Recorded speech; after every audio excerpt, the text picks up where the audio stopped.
우리는 지난주 포로로 끌려갔다가 거기에 남았던 하나님의 사람 에스더라는 사람에 대하여 살펴보았습니다. 오늘은 포로로 끌려갔다가 예루살렘으로 돌아온 사람 에스라라는 사람에 대해서 좀 살펴보려고 하는데요. 이 에스라라는 이름의 뜻은 여호와의 도움을 받는 자, 이런 의미를 가지고 있는데요. 일단 그 에스라라는 사람은 제사장 겸 학자, 학사다 이렇게 이야기를 하고 있습니다. 에스라의 이름이 처음 등장하는 에스라 7장 1절부터는 그의 족보가 나오는데요. 1절부터 한번 보시면 이후에 바사왕 아닥사스다가 왕위에 있을 때에 에스라라 하는 자가 있으니라. 그는 스라야의 아들 아사랴의 손자 힐기야의 증손. 2절도요. 쭉 그의 족보가 나와요. 3절도요. 4절도요. 그리고 5절 읽습니다. 시작.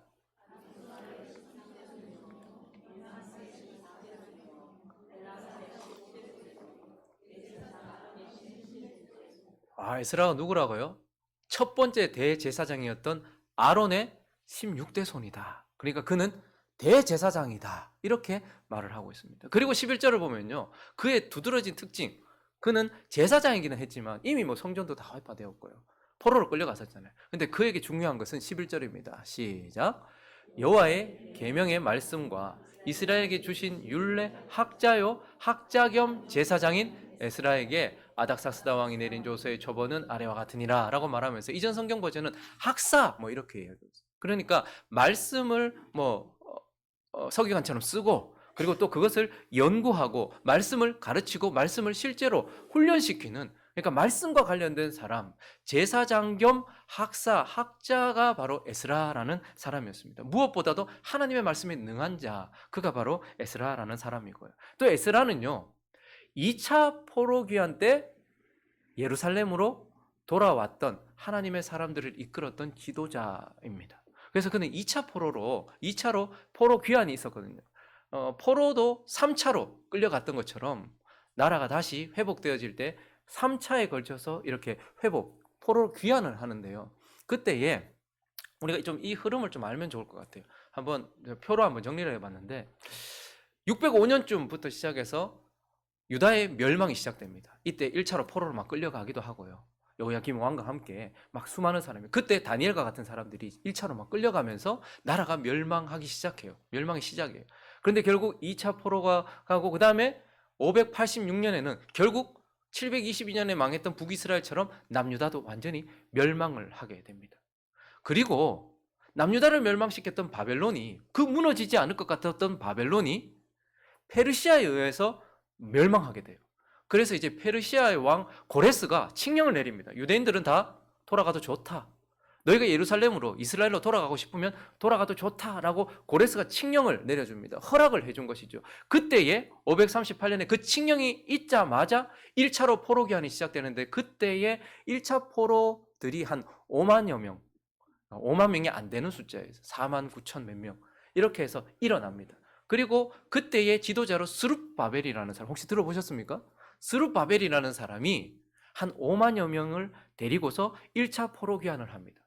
그리고 이제 458년에 2차 포로가 귀환하는데, 그때 지도자가 누구냐면 오늘 우리가 살펴보는 에스라라는 사람이고, 이 에스라라는 사람이 한 18,000여 명 정도와 함께 2차로 이곳까지 한 1600km가 되는 이곳까지 4개월에 걸쳐서 여기까지 2차로 포로 귀환을 하게 됩니다. 그런데 참고로 우리가 지난주에 살펴봤던 에스더라는 그 여자가 왕후가 되었던 시기가 479년쯤이에요. 그러니까 1차 포로 귀환과 2차 포로 귀환 사이에 우리가 어제 살펴보았던 에스더라는 사람이 왕위에 올랐어요. 그래서 에스더라는 사람을 통해서 하나님은 거기에 남았던 사람들을 하나님께서 어떻게 지키고 보호하셨는가, 남아있는 사람들과 함께 하셨던 하나님의 이야기를 에스더가 보여줬다면, 에스라는요 1장부터 6장까지는 1차 포로 귀환 사람과 관련된 거고 7장부터 자기 이야기가 나오거든요. 그러니까 이 에스라라는 사람은 돌아온 사람들에게 하나님이 어떻게 역사하셨는가를 보여주는 2차 포로 귀환한 자로서 돌아온 사람들에게 역사하신 하나님의 이야기를 들려주는 사람이다, 이렇게 말할 수 있고, 또 무엇보다도 이제 됐습니다. 에스라는요 거룩한 공동체를 세운 사람이다라고 성경은 우리에게 가르쳐 주고 있어요. 여러분 1차로 포로로 돌아왔을 때 스룹바벨과 함께 한 5만여 명이 돌아왔잖아요. 근데 그들이 칙령이 있자마자 538년에 BC 538년에 일어났어요. 그리고요 538년에 돌아왔어요.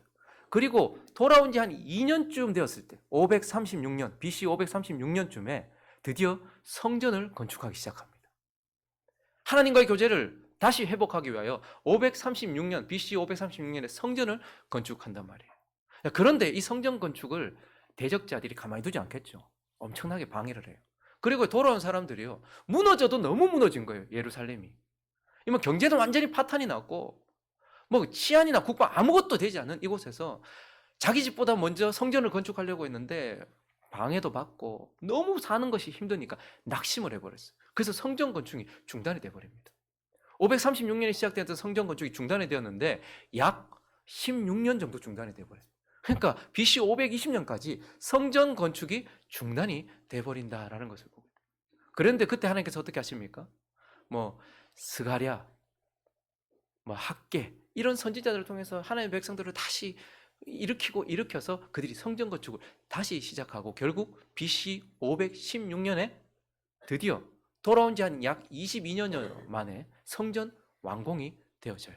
그러니까 스룹바벨은 성전을 돌아와서 지었던 사람입니다. 그런데 에스라는요 돌아와서 거룩한 하나님의 말씀들로 백성들을 일으켜 세우기 시작합니다. 하나님의 말씀을 가르치고 선포하고 하나님의 말씀을 적용하면서 그렇게 하나님의 백성들을 일으키는 거예요. 그러니까 1차로 돌아왔던 스룹바벨은 거룩한 성전을 지은 자라면 2차로 돌아왔던 에스라는 거룩한 공동체를 세운 사람. 스룹바벨은 외적이고 물리적인 재건을 한 사람이라면 에스라는 영적이고 내면적인 재건을 했던 사람. 그가 바로 에스라라는 사람인 것입니다.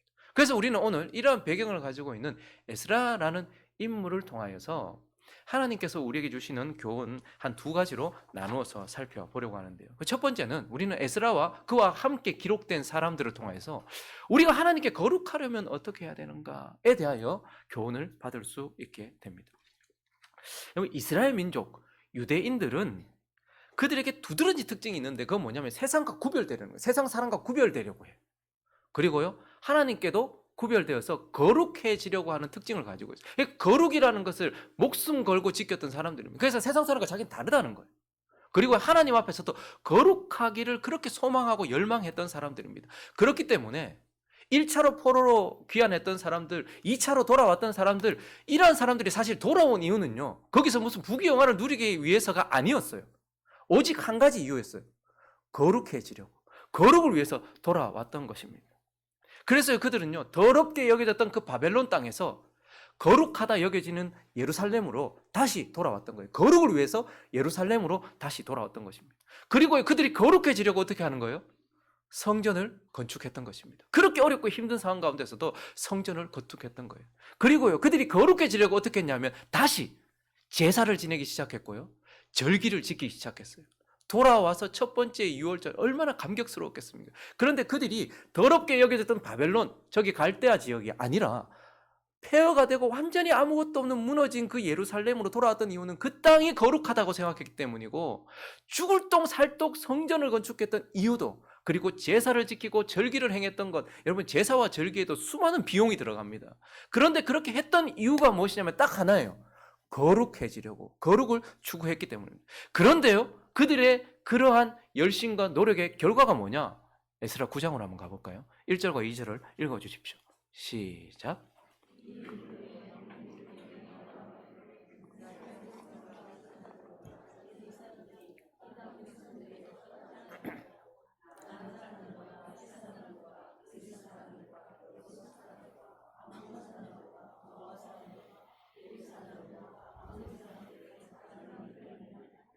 그들의 딸을 맞이하여 아내와 며느리로 삼아 거룩한 자손이 그 지방 사람들과 서로 섞이게 하는데 방백들과 고관들이 이 죄에 더욱 으뜸이 되었다. 거룩을 위하여서 돌아왔는데, 거룩을 위하여 성전도 지었는데, 거룩을 위하여 제사와 절기를 지키고 있는데, 그런데 그들의 결국이 뭐냐? 다시 한번 띄워주십시오. 1절에 보니까 결국은 돌아와서 제사장들, 그 거룩한 직분을 가지고 있는 사람들이 이 땅을 떠나지 아니, 이 백성들을 떠나지 아니하고 어떻게 했다는 거예요?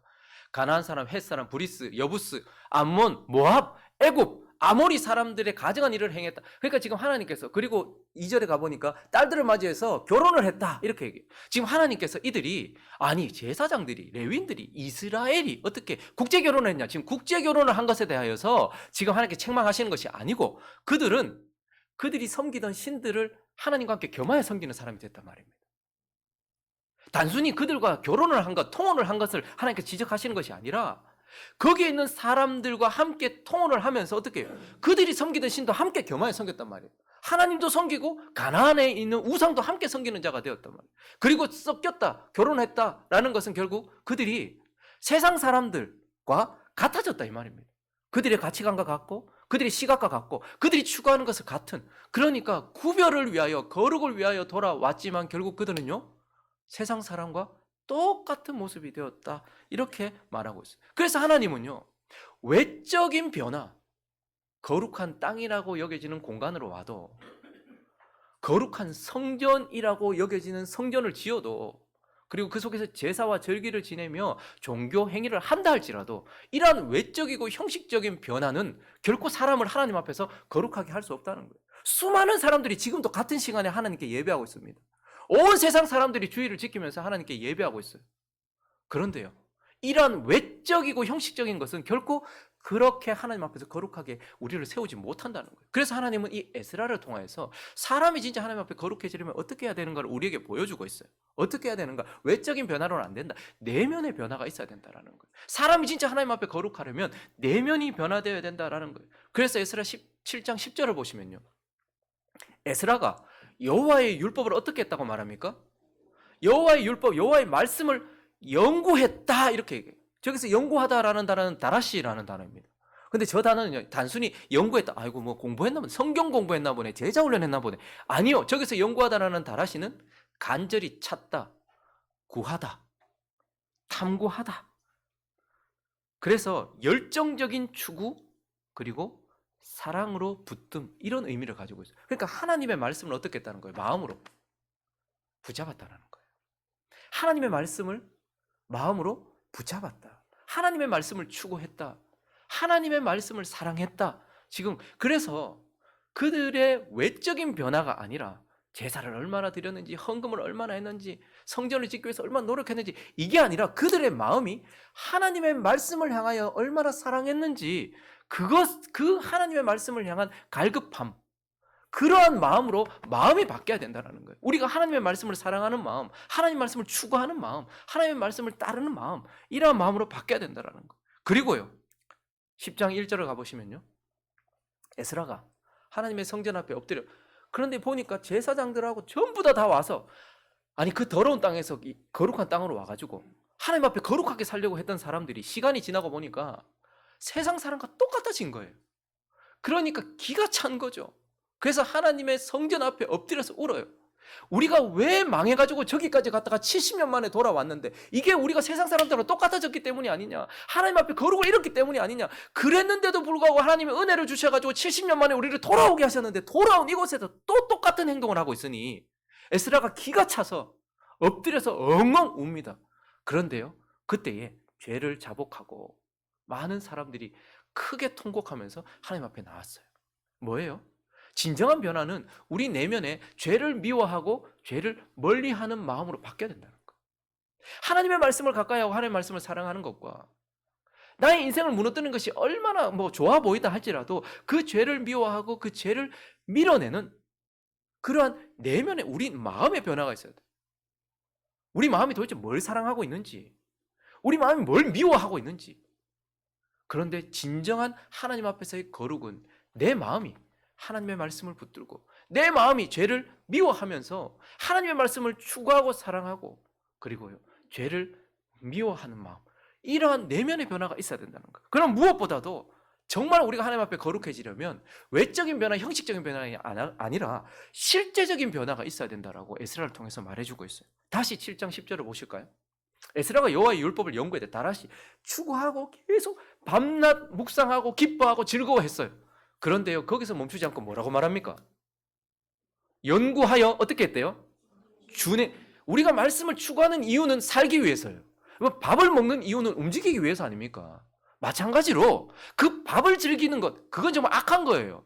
그 맛만 보고, 그것만 맛보고 또 뱉고 또 뱉고 그 즐거움만 취하고 아무것도 하지 않는 그러한 사람이 아니라, 밥을 먹었다면 움직여서 뭔가를 해야 되는 것처럼 하나님의 말씀을 연구하였던 이유는 무엇이냐면 준행하기 위해서였어요. 전하기 위해서였어요. 가르치기 위해서였어요. 전파하기 위해서였다라고 얘기하고 있습니다.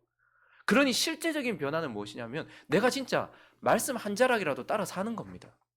쉬우냐 어려우냐 좋으냐 싫으냐를 떠나서 내가 하나님의 말씀을 준행하는 실제적인 변화, 그것이 우리에게 있어야 된다라는 것이고, 다시 10장으로 가보시면 18절과 19절을 보시면 놀라운 일이 일어납니다. 10장 18절 19절 보면 제사장 무리 중에 이방 여인을 아내로 맞이한 자는 예수와 자손 중 요사닥의 아들과 그의 형제 마세아와 엘리에셀과 야립 맞나요? 야립과 그달랴라. 그리고 자 읽습니다. 시작.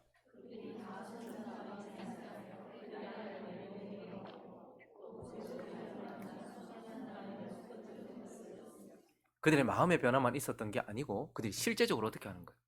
여러분, 이거 지금 우리 문화로 결혼을 해놓고 야, 뭐 하나님 믿는 사람 아니라고 다 쫓아내버리고 자식도 버리고 그런 이야기가 아닙니다. 우상 숭배 그리고 죄악, 하나님 말씀을 떠났던 그 죄를 지금 그들이 실제적으로 어떻게 하는 거예요? 맹세하고 버리기 시작하는 거예요. 삶을 살다 보면 하나님께서 우리 삶에 지적하시는 부분들이 분명히 있습니다. 핸드폰에 빠져있는 사람, 야동에 빠져있는 사람, 거짓에 빠져있는 사람, 돈에 빠져있는 사람, 하나님 반드시 거기에 대해서 지적을 하십니다. 그런데 그때 어떻게 해요? 실제적으로 떠나는 것. 내가 무엇에 집착하고 있는가? 내가 무엇에 지금 매여가지고 하나님을 따라가지 못하고 있는가? 하나님 분명히 우리에게 말씀을 해주시고 깨닫게 해주세요. 그런데요, 진정한 거룩은 언제? 한 자락이라도 말씀을 따라 걸으며, 그리고요, 하나님을 떠난 우리의 삶 속에 지적되는 모든 것들을 실제로 그들이 버렸던 것처럼 쉬웠겠습니까?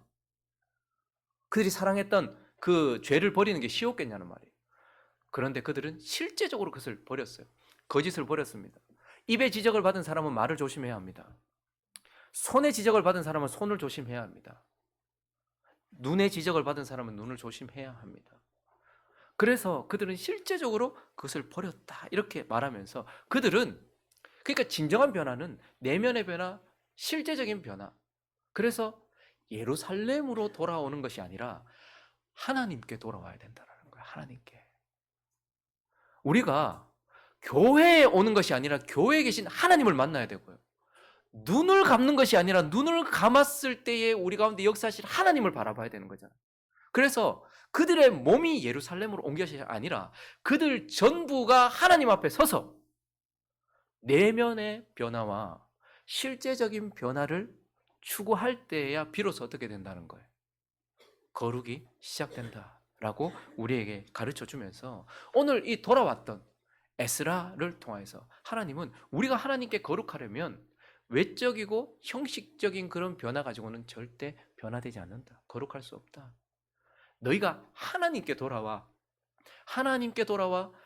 내면을 바꾸고 너희의 삶을 바꿔야만 한다. 그래야 거룩이 시작되고 거룩이 너희 삶 가운데 실제가 된다라고 우리에게 가르쳐 주고 있습니다. 그리고 또 하나, 이제 정말 중요한 것은 이 에스라를 통해서 하나님께서 우리에게 말씀하시는 것은, 우리가 하나님을 사랑한다면, 우리가 정말 하나님을 사랑한다라고 한다면 우리에게는 어떤 모습이, 그리고 우리는 어떤 모습이어야 하는가에 대해서 가르쳐 주고 있어요. 사실 에스라는 거룩을 추구했던 거룩한 공동체를 일으켰던 사람이에요. 그런데요, 그의 모습 그리고 그와 함께 기록된 사람들을 보면 사람이 하나님을 진정 사랑한다면 어떤 모습이고 정말 하나님을 사랑한다면 어떤 모습이어야 하는지를 우리에게 가르쳐 주고 있습니다. 여러분, 사람들은, 대부분의 사람들이, 우리 대부분은 누군가를 향한 사랑은 그에게 무엇인가 해주는 것으로 증명된다라고 이렇게 생각하는 경향이 있습니다. 내가 누군가를 사랑한다면 그를 향한 사랑은 그에게 내가 뭘 해주는가, 내가 그를 위해서 뭘 덧붙여 주는가, 이것으로 증명된다라고 생각하는 경향이 있습니다. 그러나 진정한 사랑은 그에게 뭘 해주느냐가 아니라 내가 뭘 포기하느냐로 드러납니다.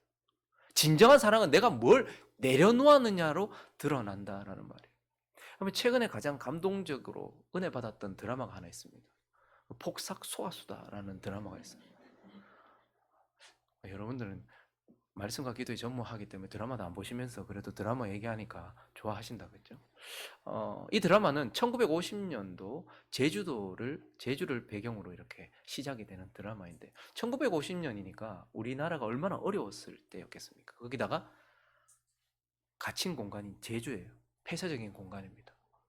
그러니까 무속신앙, 미신, 뭐 남존여비, 뭐 이런 잘못된 가부장적인 사상, 뭐 이런 것들로 폐쇄적으로 있었던 그러한 공간, 그러한 1950년도 제주를 배경으로 시작되는 그러한 드라마인데, 그러니까 이 드라마는 이제 그러한 시간과 공간 속에서 누군가를 사랑한 사람들의 삶을 봄, 여름, 가을, 겨울 이렇게 아름답게 그려낸 그러한 드라마예요. 그래서 이 드라마의 주인공은 오해순이라는 여자입니다. 이 아이는 어릴 때부터 아주 뭐 똑똑하고 똑부러지고 밝고 당차고 참 예쁜 사랑스러운 그런 여자예요. 그런데요, 아주 어릴 때 아빠도 죽고 그리고 엄마도 죽고 자기를 둘러싸고 있는 그 바다가 아빠도 빼앗아가고 엄마도 빼앗아가요. 그리고요, 뭐 어디 하나 기댈 곳 없는 천혜고와 같은 그러한 외로운 인생, 그리고 가지고 있는 그 생각을 이룰 만한 어떤 힘도 없는 연약한 인생, 그냥 버려진 것 같은 그러한 인생이 바로 오해순이에요. 근데 그 오해순을 사랑하는 사람이 있어요. 남자가 있어요. 뭐 양관식 맞나요? 뭐 부인 그만큼 사랑하는 남자, 그 정도 사랑 안 하는 남자 어디 있겠습니까? 행복한 우리 교회도 보면 거의 뭐 양관식만큼 다 그만큼 사랑한단 말이죠. 그렇지만 조금 더 뭐 좀 사랑한다 이런 생각이 좀 드는데, 근데 그 양관식이는 10살 때부터 애순이를 따라다닙니다. 그래서 애순이를 평생 사랑하는 이야기예요. 근데 그가 애순이를 사랑했더니 어떻게 되는가? 다 내려놓고 포기하더라고요. 애순이가 당차게 이렇게 얘기해. 나는 대통령 할 거야. 나는 5번 해먹을 거야. 막 이렇게 얘기해. 그랬더니 그 관식이한테 너는 꿈이 뭐야? 라고 얘기하니까 나는 영부인 이렇게 얘기해. 그러니까 애순이를 위해서 자기를 포기하는 거죠. 애순이는 제주도에서 벗어나고 싶었어요. 그리고 대학도 가고 시인이 되고 싶었습니다. 그런데 그 꿈을 위해서 관식이가 어떻게 하냐면 자기가 수영선수가 되는 꿈을 내려놔요. 그냥 보통 했던 것이 아니고 제주도에서 4등을 했어요. 3등 같은 4등을 했어요. 그러니까 운동하고 싶었던 사람이에요. 그런데요, 애순이가 시인 되고 싶고 대학 가고 싶다는 거예요. 그래서 배를 탑니다. 먹여 살리려고. 그러니까 자기도 내려놓고 오해순을 사랑하는 관식이는 꿈도 내려놔요. 근데 가족도 포기합니다. 관식이 할머니가 무당이거든요. 그런데 애순이 같은, 그러니까 귀신 붙었다니까. 엄마 귀신 붙었다. 뭐 이게 뭐 안 좋은 거 붙었다. 뭐 이렇게 맨날 팥 뿌려라, 팥 뿌려라 하면서 팥을 뿌리고 하는데, 이런 애한테 아들 주고 싶고 손자 주고 싶었겠습니까? 그런데요, 관식이는 애순이를 얻기 위해서 좋은 손자이기를, 좋은 아들이기를 포기해버려요. 가족을 사랑하지 않은 것이 아니라 가족보다 더 애순이를 사랑해서 그거 내려놓습니다. 근데 나중에는요, 또 이 애순이의 첫째 딸 해녀시키려고 하거든요. 그리고 애순이를 막 핍박하는 거예요, 자꾸. 그래서 어떻게 하냐면 살 곳이 있어서가 아니라 그 집도 포기해버립니다. 제주도 같은 폐쇄적인 공간에서 어디로 갈 데가 있어요. 그런데요, 집도 포기해버려요. 가족도 포기하고 내려놓고 집도 포기해서 그래서 멀리 동네, 뭐 제주도 뻔하지만, 그런데 저쪽에 거기 가서 월세살이, 뭐 사걸세, 뭐 이런 살이를 하면서 제대로 된 삶도 포기해버리고 자기 집이 있음에도 불구하고 그 집에서 나와버려요. 그리고요, 이 너무 터세가 심하니까 이 동네가 바뀌었잖아요. 그러니까 어디 가도 일할 데가 없는 거죠. 배를 태워줄 데가 없는 거예요. 그때 이 학시 아저씨가 있어요. 부쌍길이라는 이 아저씨가 있는데, 미워할 수만은 없는 그런 악역을 감당하는 학시 아저씨가 있는데, 이 어촌 계장이거든요, 제주. 근데 그 배에 탑니다. 계속 핍박당하고 모욕당하고 수모를 당하고 구타를 당해도 그 배 아니면 탈 배가 없으니까 어떻게 해요? 자존심까지도 싹 내려놓습니다. 그리고요, 자기 몸도 포기합니다. 그러면 세상에 무쇠는 없습니다. 그런데요, 그는 자기 스스로를 무쇠, 사람들이 무쇠라고 불러줘요. 어린 나이부터 자기 처자식 먹여 살리겠다고 배를 타요. 얼마나 어렵습니까? 고봉밥을 하루에 5번씩 먹어가면서 그리고 거기 있는 국에 오징어는 아이들한테 그리고 부인한테 내주면서 그렇게 밥을 먹으면서 배를 탑니다. 장애도 생기고 몸은 점점점 낡아지는 거죠. 자기의 몸도 포기합니다. 그리고요, 자기의 마음도 포기해요. 어느 여름날 자기가 사랑하는 막내 아들이 여름 불어왔던 폭풍우에 쓸려서 죽어요. 마음이 무너집니다. 애순이도 그렇고 관식이도 그렇고 완전히 무너져요.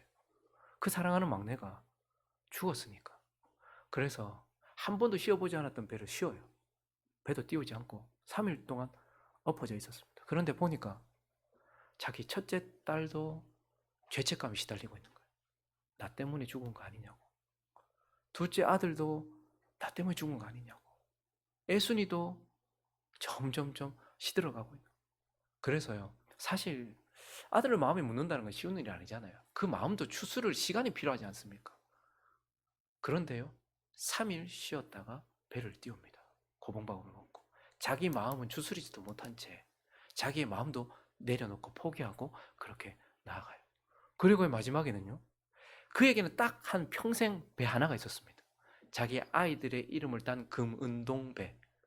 근데 그 배를 나중에 자기의 전부잖아요. 자기 인생 전부가 녹아있는, 자기 삶이 녹아있는 배예요. 그런데요, 은명이라는 둘째 아들이 사고를 칩니다. 그럼 사실은 그 사람이 사고를 친 게 아니고 친구 때문에 그렇게 된 거죠. 그래서 감옥에 들어가게 된 거예요. 그래서 끄집어내려고 그 배를 포기하고 팔아버려요. 애순이도 그렇습니다. 애순이는 진짜 제주도, 자기 아버지도 잡아먹고 자기 어머니도 잡아먹고 자기의 삶도 다 집어삼키는 이 바다가 둘러싸여있는, 바다가 보이는 이 제주도를 나가고 싶었고 대학 가고 싶었어요. 그래서 시인 되고 싶었어요. 근데요, 어린 나이에 사랑했던 관식과의 관계 속에서 금명이라는 딸이 태어난 거예요. 그래서 그때 제주도에 눌러 앉습니다. 꿈을 포기합니다. 억지로가 아니라 그 딸을 위해서 자기의 꿈을 내려놓습니다. 그리고요, 한 번도 넉넉한 적이 없었는데 그래도 배가 생기고 나니까 조금 돈을 모을 수 있었던 것 같아요. 그래서 이 관식이가 애순이가 살았던 집, 애순이 엄마가 살았던 그 집, 뭐 초라하긴 해도 근데 그 집을 처음으로 사줍니다. 그 집을 진짜 전세도 아니고 월세도 아니고 자가로 사줘요. 그러니까 거기에는 자기 엄마가 거기에 스며 있고 자기 어린 시절이 있고 그리고 자기 막내 아들도 거기에 추억이 있는 곳이. 근데요, 이 금명이라는 애가 공부를 잘했어요. 자기 딸이 서울대 간 거예요. 근데 형편은 어렵잖아요. 근데 일본으로 유학을 가고 싶은 거예요. 근데 사실 유학 보내준다고 해서 삶이 바뀌거나 지위가 바뀌거나 신분이 바뀌는 것도 아니었어요. 근데 딸이 그걸 원하는 거예요. 그것 때문에 우는 거예요. 그래서 그 집을 팝니다. 자기 어머니가 그리고 자기의 고스란한 추억이 가는 그 팔아요. 그래서 딸 유학 보내줍니다. 유학 갔다 왔다고 그렇게 바뀐 것도 아닌데도 불구하고 그렇게 다 내려놓는 거예요. 그렇게 살았던 자기의 부모를 추억하면서 금명이가 이렇게 얘기해요. 그들의 봄은 꿈을 꾸는 계절이 아니라 꿈을 꺾는 계절이었다. 이렇게 얘기해요. 누군가를 사랑하는 사랑은 이렇게 드러나는 것 같아요. 하나님의 사랑도 마찬가지 아닙니까? 하나님도 성부라 불리는, 아버지라 불리는 그분이 우리를 사랑하셔서 어떻게 하셨습니까? 하나밖에 없는 아들을 포기하셨습니다. 생명의 빛이라고 불려지는 성자 예수님은요, 하나밖에 없는 생명을 포기하셨습니다. 우리를 위해서. 성령, 거룩한 영이라고 불려지는 성령은요, 거룩을 버리고 가장 더럽고 추악한 우리 가운데 우리의 마음을 성전 삼으셔서 오셨어요. 그래서 내려놓음으로, 포기함으로 누군가를 사랑하는 그 사랑이 증명되는 것이죠. 오늘 이 에스라와 여기 기록된 사람들 또한 마찬가지입니다. 그들이 하나님을 사랑했기 때문에, 우리는 하나님을 사랑한다면 이런 모습이구나 하는 것을 보게 된단 말입니다.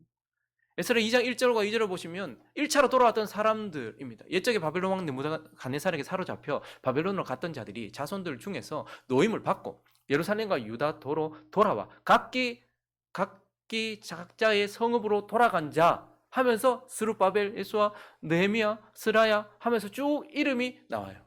그리고 나서 명수가 쭉 됩니다.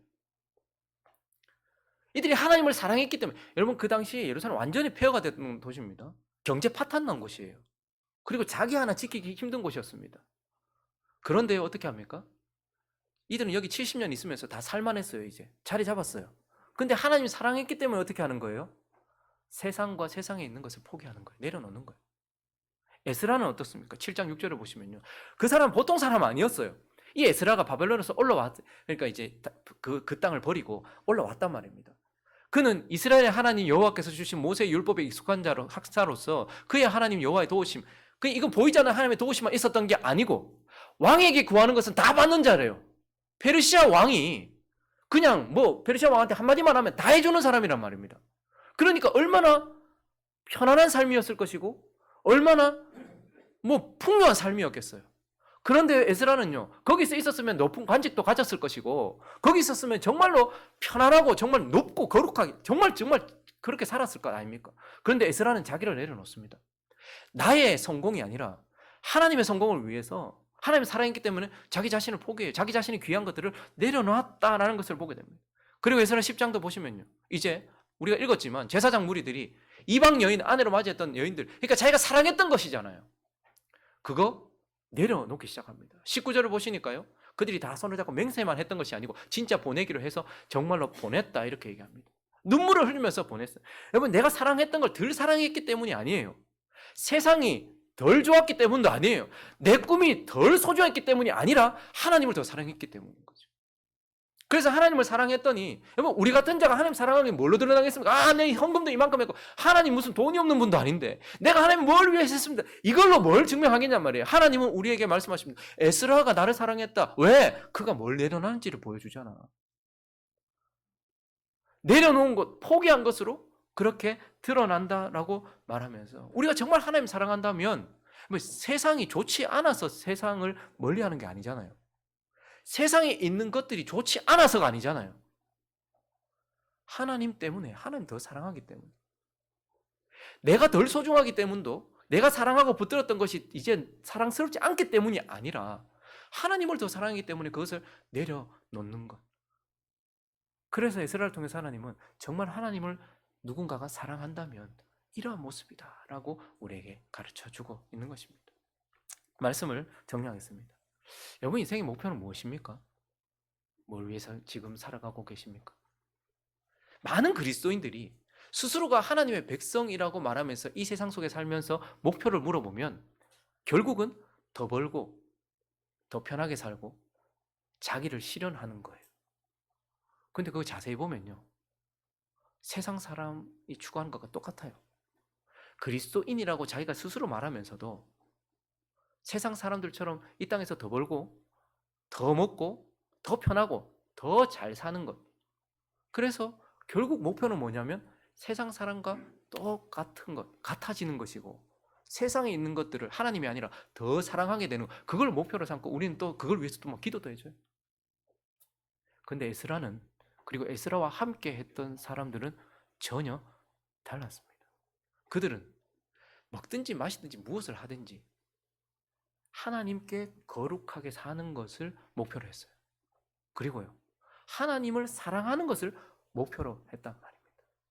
자, 그러면 이러한 목표로 살았던 에스라와 그리고 돌아왔던 사람들에게 어떤 보상이 있었을까요? 에스라가, 그리고 그와 함께 했던 한 18,000여 명, 그리고 1차로 돌아왔던 스룹바벨과 돌아왔던 한 5만여 명, 이러한 사람들이 예루살렘에 돌아왔어요. 하나님께 거룩해 보겠다고, 하나님께 구별된 삶 살아보겠다고, 그리고 하나님 사랑해서 돌아왔어요. 뭘 줬을까요? 이만큼 내려놨으니 이제 하나님께서 부귀와 영화와 평안과 안식과 이런 거 주셨을까요? 아니에요. 이들이 그런 걸 얻은 건 아닙니다. 그런데 한 가지 확실한 게 있어요. 7장 6절부터 한번 볼까요? 이 에스라가 바벨론에서 올라왔으니 그는 이스라엘의 하나님 여호와께서 주신 모세의 율법에 익숙한 학자로서 그의 하나님 여호와의 도우심을 입었다 이렇게 얘기합니다. 하나님의 손이 그를 도왔다 이렇게 이야기하고 있습니다. 그리고 9절도 보시면요, 첫째 달 초하루에 바벨론에서 길을 떠났고 하나님의 선한 손의 도움을 입어서 다섯째 달 4개월 만에 하나님의 선한 손의 도우심이 그의 삶에 있었다 이렇게 말하고 있어요. 28절도 한번 볼까요? 또 나로 왕과 그의 보좌관들 앞과 왕의 권세에 있는 모든 박백 앞에서 은혜를 얻게 하셨도다. 내 하나님 여호와의 손이 내 위에 있었다. 이렇게 얘기합니다. 8장으로 넘어가 볼까요? 18절도 보시니까요. 우리 하나님의 선한 손에 도우심을 입었다. 이렇게 또 이야기를 하고 있습니다. 31절도 마지막으로 보면 첫째 달 12일에 우리가 아하와 강을 떠나 예루살렘으로 갈새 우리 하나님의 손이 우리를 도우사 대적과 길에 매복한 자의 손에서 건지셨다. 이렇게 얘기해요. 부와 명예, 자기 실현, 자기 꿈의 실현 이런 것들은 없었는지 몰라요. 그런데요. 에스라와 그와 함께 했던 사람들에게 여호와의 손이 하나님의 도우시는 손이 그와 함께 했다라고 말하면서 하나님께 안겨 사는 삶을 살았다라고 이렇게 말씀하고 있어요. 그리고 중요한 게 있어요. 여러분 나중에 좀 이따가 혹은 집에 가셔서 에스라 2장을 보십시오. 그리고 에스라 마지막 장 10장을 읽으십시오. 재미없을 거예요. 왜냐하면 이름만 나오거든요. 에스라서는 정말 이상하게 끝나요. 이름으로 쭉. 그래서 부인 내보냈던, 자식까지 내보냈던 그런 이름들을 쭉 누가 이방 결혼했는지 그 이름들이 쭉 나오고 에스라서가 끝나요. 우리 모두는 다 히브리서 11장에 있는 믿음의 사람들, 명예의 전당에 올라간 이름만 기억해요. 그러나 에스라 2장에는요. 하나님을 사랑했기 때문에 돌아온 사람들의 이름이 기록되어 있습니다. 그리고요. 에스라 마지막 10장에는요. 물론 죄를 지었어요. 그렇지만 회개하고 하나님께 진짜 돌아온 사람들의 이름이 쭉 기록되어 있어요. 뭐예요? 하나님이 그들을 기억하셨다는 거예요. 우리가 하나님을 사랑하면 하나님의 선한 손에 도우심을 입어서 우리도 하나님의 사랑을 받게 돼요. 하나님께서 우리를 사랑하신다. 우리가 하나님께 거룩하면요. 하나님 내 이름 거룩하게 구별해 놓으신다. 이렇게 말씀하고 있는 것입니다. 그러면 오늘 우리가 가정의 날을 맞이하면서 우리의 부모도 생각해야 되겠지만 우리의 진정한 부모이신 하나님 앞에 우리가 어떤 인생을 살고 있지 나는? 내 삶의 목표는 뭐지? 다시 한번 돌아보면서 하나님께 거룩한 삶 그리고 우리가 처음 예수 믿었을 때뿐만 아니라 지금도 가져야 될 하나님을 사랑하는 삶 그것을 향해 나아가는 저와 여러분 되시기를 예수 그리스도의 이름으로 축원합니다.